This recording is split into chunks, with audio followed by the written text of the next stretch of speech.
श्री लाडली जी के चरणों में महावर रचना हो रही थी। लाडली जी अंतर में लालजू के चिंतन में डूबी हुई थी। अचानक श्री चरणों का स्पर्श और रचना में चंचलता दिखाई दी। तो आँख खोल के देखा कौन है, तो स्वयं लालजू महाराज। लाडली जी ने देखा स्वयं लालजू महाराज अपने कर कमल से लाडली जी के श्री चरणों में महावर रचना कर गए।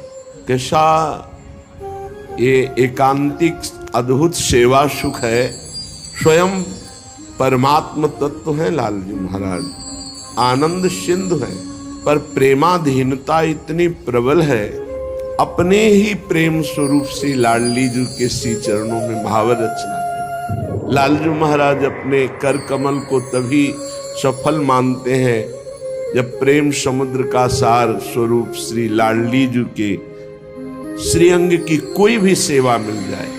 बेणी गुंथन, दर्पण दर्शन कराना या महावर रचना करना, यहां तक कि चरण चापना। प्रेमाधीनता प्रभु में बहुत प्रबल है, अन्यत्र ऐसी प्रेमाधीनता नहीं पाई गई। यहां तक कि अपने दास की भी प्रेमाधीनता में दासता करने में आपको सकुच नहीं होता। अनंत ब्रह्मांडों के अधिपति के पास क्या कमी, किसी एक शक्ति एक सेवा को पूर्ण कराने के लिए आदेश कर दे, सब हो जाए। लेकिन आप स्वयं मुस्कुरा दिया किशोरी जी।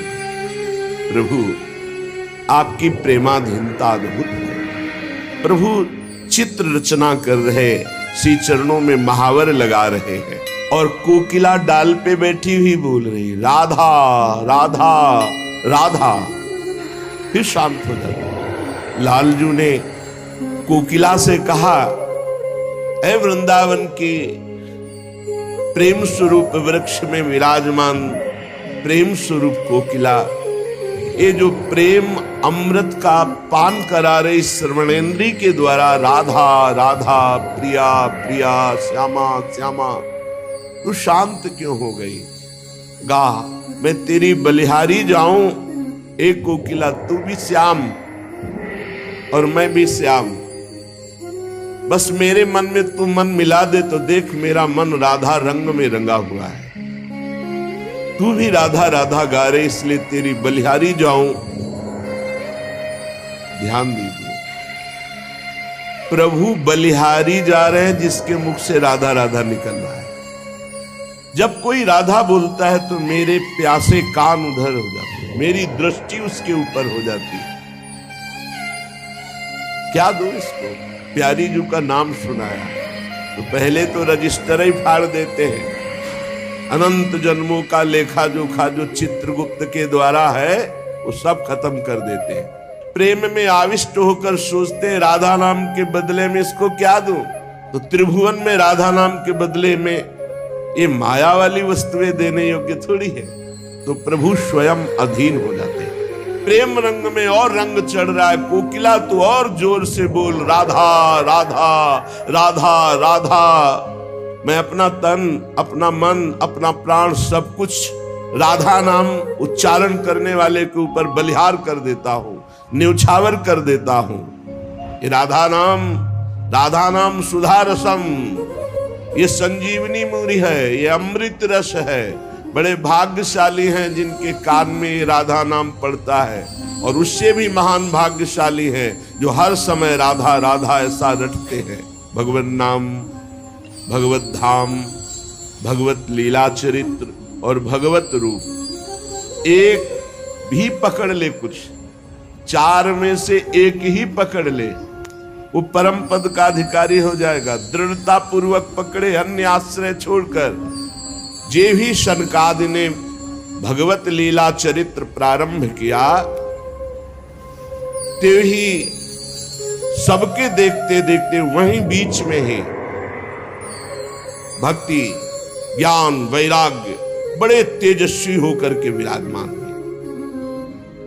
जब अनंत जन्मों के पुण्यों का योग बनता है तो संसार चक्र से भटकते हुए जीव को सत्संग मिलता है, और जब वो सत्संग में भगवत चर्चा सुनता है तो निश्चित इसी जन्म में उसे भगवत प्राप्ति हो जाती है। जिसके घर में रोज नाम कीर्तन होता है और थोड़ी ही देर सही, आधा घंटे ही सही, भगवत चर्चा होती है, भगवान की लीलाओं का गायन होता है, वो घर घर नहीं रहता, वो तीर्थ हो जाता है।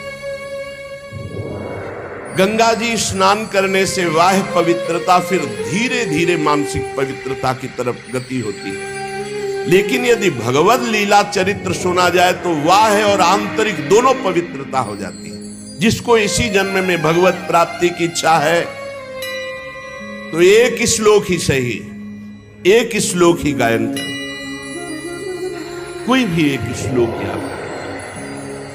ये श्रीमद् भागवत का ही श्लोक है। कृष्णाय वासुदेवाय हरये परमात्मने प्रणत क्लेश नाशाय गोविंदाय नमो नमः।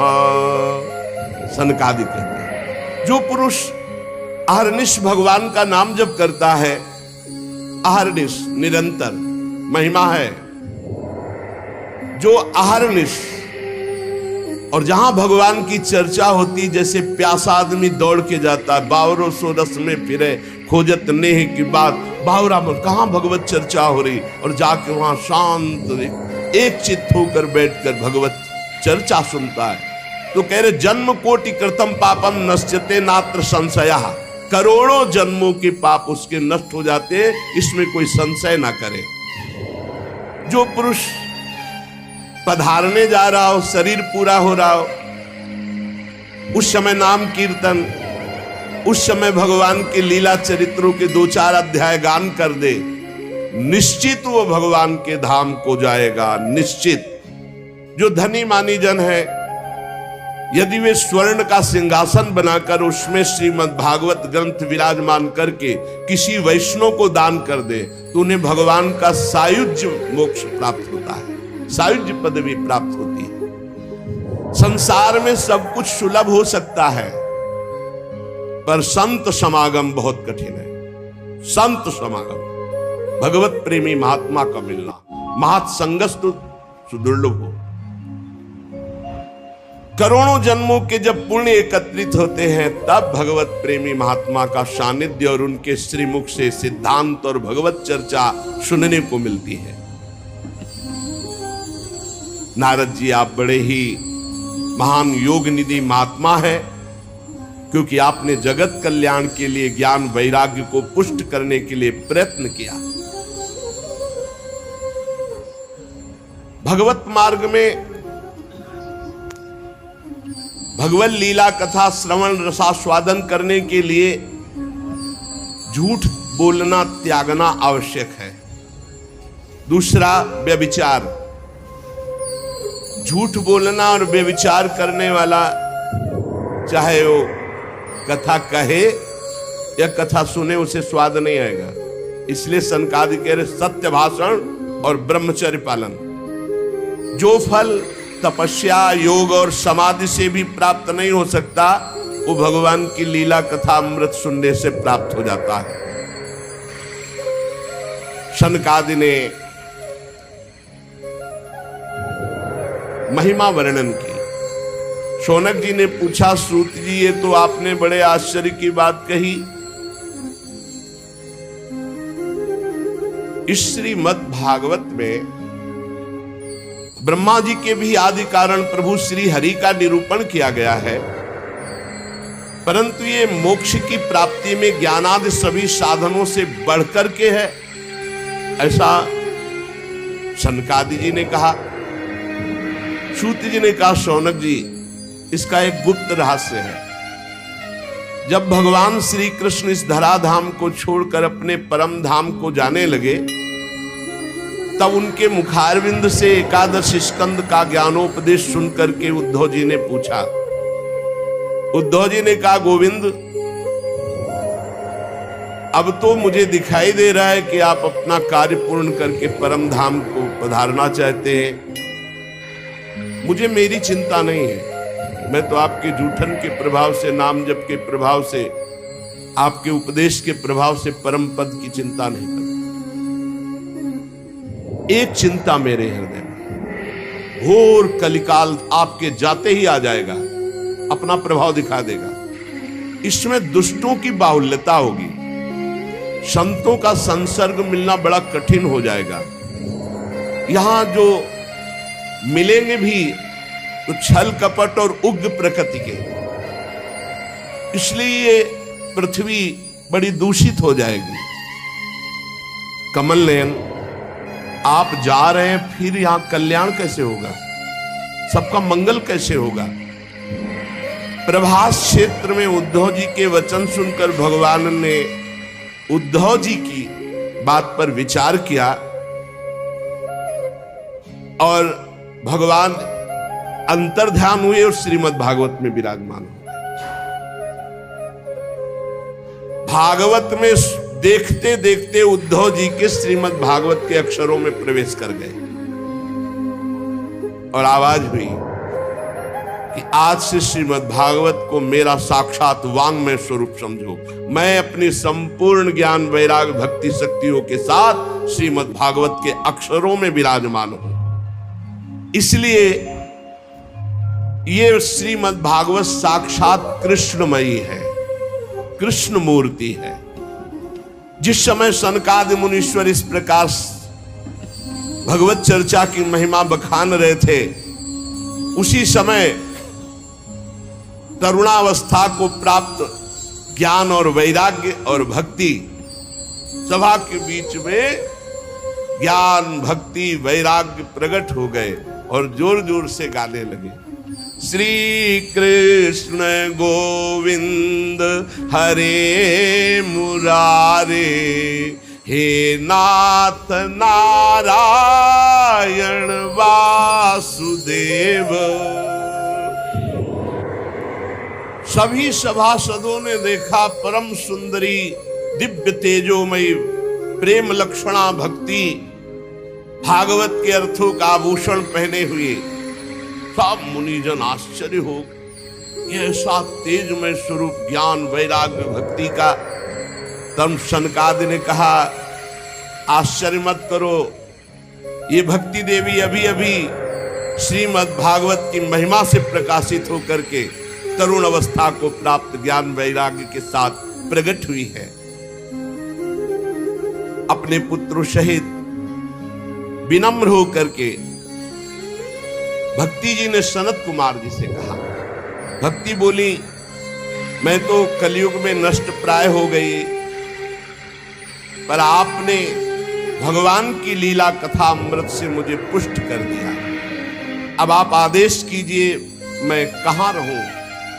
उन उपासकों पर दृष्टि भी नहीं डाल सकता जिसके हृदय में भक्ति महारानी ज्ञान वैराग्य के साथ विराजमान है। कहां विराजमान? जो नाम जापक है, लीला चरित्र गायन श्रवण करता है, भगवद आश्रित है, उसके हृदय में सनक सनंदन सनातन सनत कुमार जी ने कहा कि आप ज्ञान वैराग्य सहित भक्ति विराजमान हो। भक्ति ने जे ही आज्ञा पाई तो जितने कथा में विराजमान थे सबके हृदय में विराजमान हो गए। मधुराति मधुर मुरलीधर भगवान श्री कृष्ण सबके बीच में प्रकट हो गए। सब सभा खड़ी, सनकादि भी खड़े, आसपास ज्ञान वैराग्य भक्ति नृत्य कर रहे, बीच में प्राणाधार प्रभु श्री कृष्ण ललित त्रिभंगी मुरली मनोहर मोर मुकुट धारण किए। पूर्व काल में तुंगभद्रा नदी के तट पर एक अनुपम नगर बसा हुआ था। उसमें सभी वर्णों के लोग अपने अपने धर्माचरण करते सत्य में तत्पर रहते थे। उस नगर में समस्त वेदों का ज्ञाता, श्रौत स्मार्त कर्मों में निपुण एक ब्राह्मण रहते थे जिनका नाम था आत्मदेव। तेज तो ऐसा था मानो दूसरे सूर्य भगवान ही हो, पर पूर्व प्रारब्ध के अनुसार उनकी जो पत्नी थी उनका नाम था धुंधुली। पति का नाम आत्मदेव और पत्नी का नाम धुंधुली था। सुंदरी थी, कुलीन थी, पर लड़ाकू स्वभाव था, अपनी बात पे अड़ जाना। धीरे धीरे अवस्था डल गई, कोई संतान ही नहीं हुई। बड़े बड़े पुण्य कर्म किए, खूब दान पुण्य किया, लेकिन संतान नहीं हुई। अब वो ब्राह्मण बड़े चिंतातुर हुए आत्मदेव की, जिसके संतान न हो तो फिर उसको पिंडदान कौन करेगा। गृहस्थी में विचार होता, कुल परंपरागत चलाने वाला तो कोई होना चाहिए। अब वो बड़े चिंतातुर हुए, हर उपाय करके हार गए थे। तो एक दिन उनके मन में आया कि एकांत जंगल में चलते हैं और अपने प्राणों को त्याग देते हैं। वो ऐसी भावना में थे कि जीवन व्यर्थ है, जंगल को चल दिए। उधर एक सरोवर में प्यास बुझाने के लिए एक महान संत आ रहे थे। वो सन्यासी महात्मा थे। ब्राह्मण देखा कि वो जब जल पी चुके तो जाके साष्टांग दंडवत किया, शास्त्रों का ज्ञान था, हाथ जोड़कर खड़े हो गए। ये लंबी लंबी सांसें खींच रहे हो, उदास खड़े हो, दुखी दिखाई दे रहे हो। देखने से तो लगता है कि तुम ब्राह्मण हो, क्योंकि तेजस्वी हो। क्या चिंता है तुम्हारी जो तुम जल्दी जल्दी श्वासें खींच रहे हो लंबी, और दुख प्रकट कर रहे हो। ब्राह्मण ने कहा, महाराज आखिरी उपाय आप है। वैसे तो मैं बताऊं, अपने जीवन से निराश हो चुका हूं। आपको देखा तो आशा बन गई। पूर्व जन्म का कौन सा प्रारब्ध मुझे पता नहीं, पर संतान योग नहीं। सही बताऊं, मैं आम प्राण त्यागने आया हूं जंगल में। तो फूट फूट कर रोने लगे। संत का हृदय बड़ा करुणामय होता है। संत चाहे तो नवीन प्रारब्ध तत्काल रच सकते हैं, क्योंकि भगवान के भजन में अपार सामर्थ्य है। उन्होंने अपनी दिव्य दृष्टि से देखा होगा, आत्मदेव ब्राह्मण, पुत्र का मोह तो छोड़ दो, आप विवेक का आश्रय लो, भजन करो। मैं तुम्हारी रेखा को देख रहा हूं, एक जन्म नहीं 7 जन्म तक कोई संतान है ही नहीं। अब तुम भजन करो। जंगल में निकल आए, भजन करो, संतान की आशा छोड़ो। ब्राह्मण ने कहा कि मुझे उपदेश नहीं, ये उपदेश नहीं, सब पढ़ाऊं, मुझे पुत्र चाहिए, पुत्र देव, नहीं मैं आपके सामने अभी प्राण त्यागता हूं। सन्यासी जी ने देखा है तुम मानने ही वाले नहीं। उन्होंने योग बल से एक फल प्रकट किया, तपोबल से, और कहा लो, योग तो नहीं तुम्हारे पुत्र का, पर मैं ये फल देता हूं, अपनी पत्नी को खिला देना, इससे बड़ा ज्ञानी महात्मा पुत्र पैदा होगा। तुम्हारी स्त्री 1 साल तक सत्य, शौच, दया, दान, ब्रह्मचर्य का पालन करे, 1 टाइम अन्न खाए, तो और ये फल पाने के बाद 1 वर्ष के बाद ऐसा महापुरुष प्रकट होगा जो तुम्हारा कल्याण भी कर देगा, तुम्हारे पितरों का भी उद्धार कर देगा। वो योगी राज सन्यासी फल दिए। अब तो आत्मदेव बड़े प्रसन्न हुए, क्योंकि कामना पूर्ण हो गई। फल लेकर आए। धुंधुली उनकी पत्नी थी, जो लड़ाकू स्वभाव की, बड़ा क्रूर स्वभाव, दुष्ट स्वभाव। आके कहा, हो भाग्य, एक सन्यासी मिले, वो फल दिए, और उन्होंने नियम बताया है कि 1 साल तक सत्य बोलोगी, पवित्र रहोगी, दूसरों को दान करोगी, एक समय तुम अन्न खाओगी, और बहुत शुद्ध स्वभाव वाला महात्मा बालक पैदा होगा, ये फल खा लो। तो उन्होंने कहा कि फल तुरंत थोड़ी खाया जाता, नहा धो के बड़ी पवित्रता से खाया जाता, लाओ तो जाओ, आप निश्चिंत रहो। बोलने, अगर हमारे सामने पाल, तुम्हें विश्वास नहीं, वो डरते भी थे, घर के बाहर हो। अब वो कुटिल स्वभाव की थी, क्रूर स्वभाव की। उन्होंने अपनी बहन को बुलाया और रो रो के कहने लगी कि बहन, मुझे बड़ी चिंता हो गई, समस्या आ गई। क्या? बोले, पंडित जी जो ये फल लाए हैं, फल से गर्भ रह जाएगा, पहले तो नियम बता गए हैं, ये सब विचार करके, ये सब हमसे नहीं होगा। तो उनकी बहन ने कहा, सोच क्यों करते? ठीक इसी समय हमें अनुभव हुआ 2-4 दिन पहले कि हमारे पेट में है, तुम हमारे पति को धन दे देना और गर्भवती का नाटक करो, जब हमारे बच्चा होगा हम तुम्हारे यहाँ पहुंचा देंगे, हम अपने यहाँ शोरगुल कर देंगे, बच्चा मर गया, कौन देखने आता है, पति को पैसा दे देना। और ये तो बढ़िया बात रही, बढ़िया विधान बन गया। और ये जो फल लाए हैं इसकी परीक्षा के लिए जो गऊ है उसको उपवा दो। जैसा उनकी बहन ने कहा था वैसे धुंधुली ने सब कर दिया। देख लो, कहा था स्वामी जी ने तुम्हारे 7 जन्म बालक नहीं, तो देखो बुद्धि कैसी खराब हुई।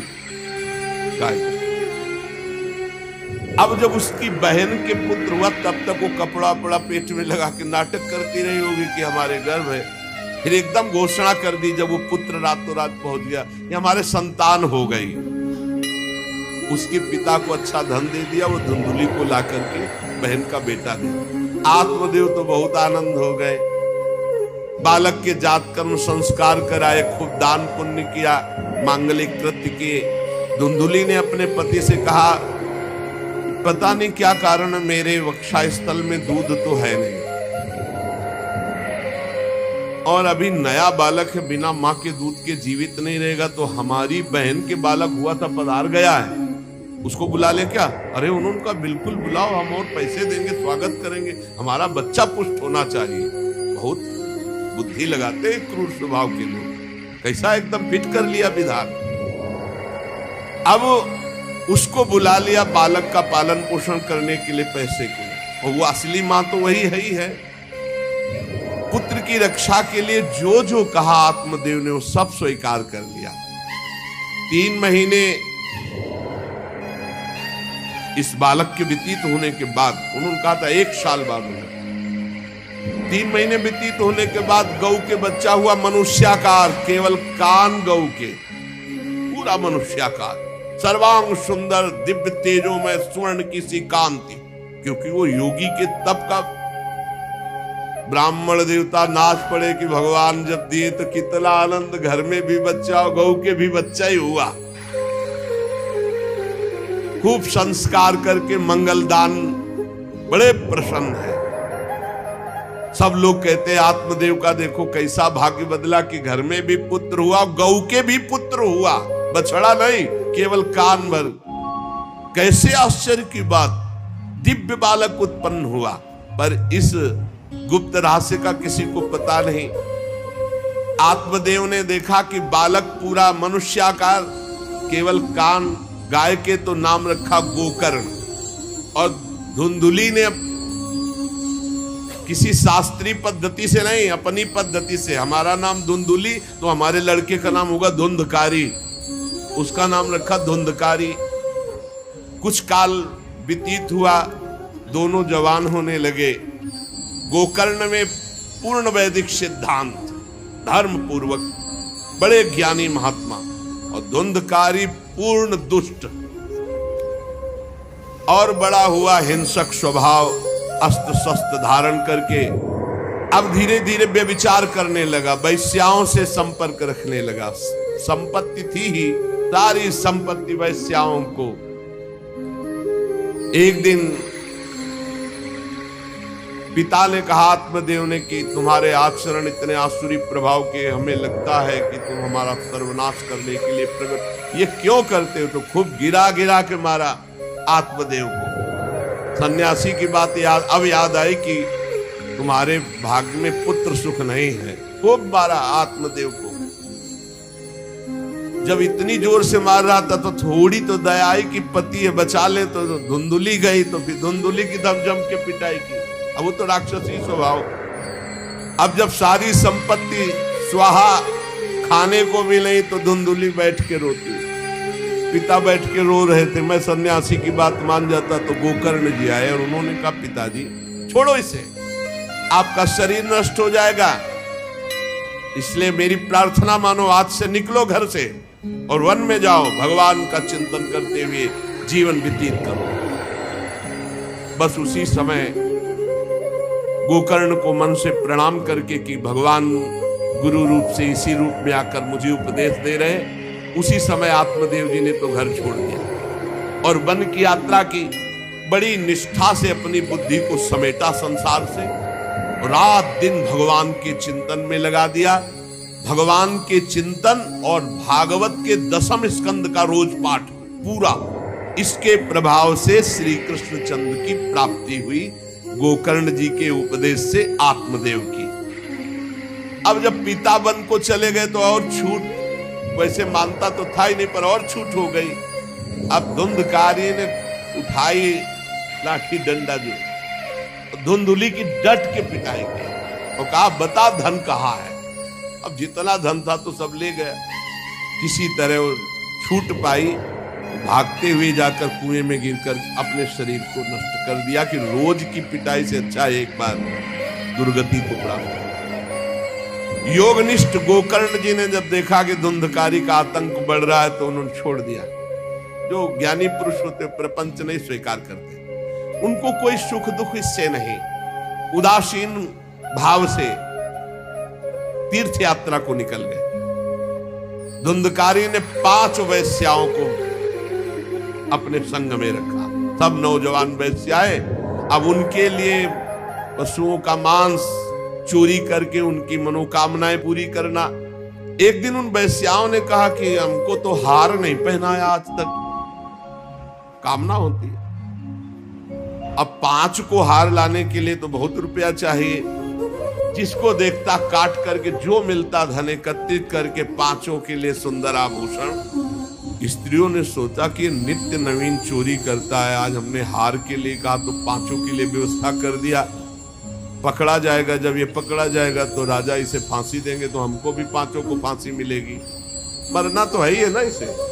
5 ने विचार किया, 5 ने गुप्त रूप से ऐसा संकल्प बना लिया। धुंधकारी सो रहा था, 5 गए, अब 4 उसमें लग गए और एक जो है रस्सी से पूरा चारपाई पे बांध दिया।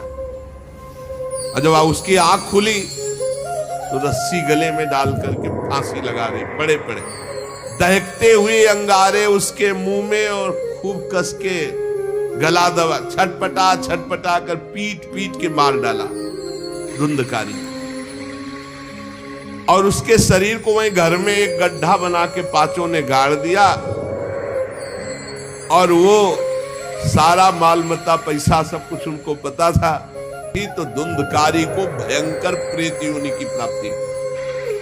जब तीर्थ यात्रा करके गोकर्ण जी लौटे तो सुना कि धुंधकारी का लापता मार डाला गया। तब उन्होंने फिर गया गए और वहां पिंडदान किया धुंधकारी के लिए भी, बड़े महात्मा थे गोकर्ण, श्राद्ध किया। और वहीं गड़ा था धुंधकारी, प्रेत आत्मा बन के वो मड़रा रहा था। वही प्रेत आत्मा ऐसे को नहीं छूती जो भगवान का भजन करते। देखो अब जे धुंधकारी ने देखा कि गोकर्ण आए हैं तो उसको तसल्ली हुई कि महात्मा हमारा कल्याण कर दे। अब वो चिल्ला चिल्ला के केवल रो रहा, एक शब्द भी नहीं बोल पा रहा। तो गोकर्ण जी समझ गए अधिक पाप होने के कारण ये बोल नहीं सकता। अब अंजलि में जल लिया और कई मंत्र का जाप किया और फिर उसके ऊपर फेंका। जे भी फेंका तब बोल पाया, भैया मैं आपका भाई धुंधकारी हूं, बचा लो, मेरी भारी दुर्गति हो गई।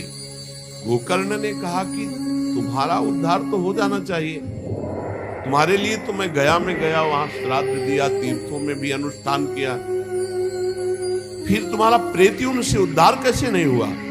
तो उनका भैया 1-2 बार गया श्राद्ध से, मेरा कुछ नहीं होने वाला, बहुत पापी हूं, बहुत बड़े बड़े पाप किए हैं, कोई दूसरा उपाय सोचो, छोटे मोटे पिंडदान से दान पुण्य से मेरा उद्धार होने वाला नहीं, बहुत स्टाक है हमारे पाप का।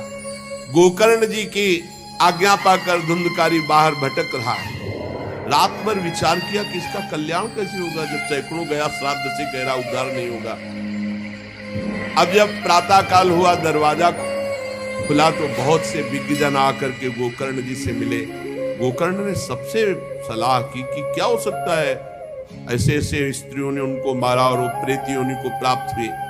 गोकर्ण जी ने प्रातः काल स्नान करके अर्घ दे रहे थे, बोले औरों से क्या पूछना, सीधे सूर्य भगवान से मंत्र का उच्चारण करते हुए सूर्य भगवान को स्थगित कर दिया, रोक दिया। कर भगवान सूर्य देव ने कहा, श्रीमद् भागवत महापुराण नियम पूर्वक सुनाओ, निश्चित उसकी मुक्ति हो जाएगी। सप्ताह पारायण 7 दिन में पूरी भागवत श्लोक सहित गोकर्ण जी ने निश्चय किया, मैं स्वयं सुनाऊंगा और उसका उद्धार करूंगा। अब तो कथा का समय निश्चित किया, सबको बैठने की उचित व्यवस्था की गई। एक 7 गांठ का बांस आवाहन किया धुंधकारी का और कहा इस पे बैठ जा, तू भी कथा सुन।